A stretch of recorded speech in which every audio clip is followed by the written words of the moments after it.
my first reading update of 2026. I have 5 books to talk to you about. The first book that I finished in 2026 is Abaddon by James S.A. Corey. This is book 3 to the Expanse. What I really like about the series so far is that there's diverse characters in them, and you can tell that James S.A. Corey really put thought not just into the science of how everything works, but also into the cultural elements of the story. Giving any spoilers, in Abaddon, the authors really explore revenge, the consequences of revenge, and also competing ideologies, primarily what does it look like if we do not resort to violence first and foremost. I also finished Cibola, which is book number 4 to the Expanse series.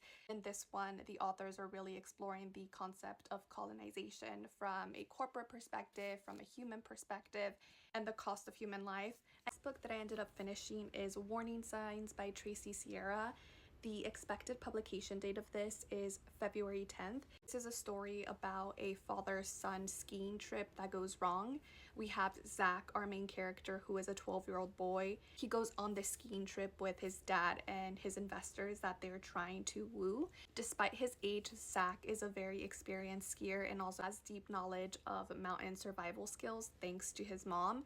And so in the story, we go back and forth in time as he's reminiscing the last time that he spent with his mom, and now in the future as the weather is getting worse, as isolation is creeping in.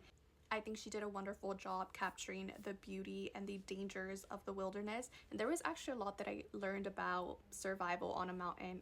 The characterization did fall a bit short for me. The last book that I ended up reading so far is Bad Asians by Lillian Li. The expected publication date of this is February 17th, and this is a contemporary fiction novel, and it's probably my favorite book that I've read so far. This book is set against the backdrop of the 2008 financial crisis, and we follow a group of 4 friends who are dealing with the fallout after a video goes viral that paints them as caricatures. It's a brutal and satirical look at middle-class Chinese American families in the US. It's about the crushing expectations that are placed on young adults by immigrant parents, about the model minority myth, and about the Wild West era of early internet culture.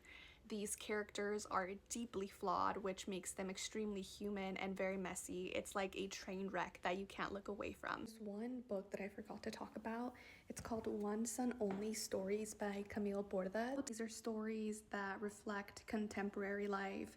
They're meandering and they're plotless, and you'll enjoy them if you like character-driven stories.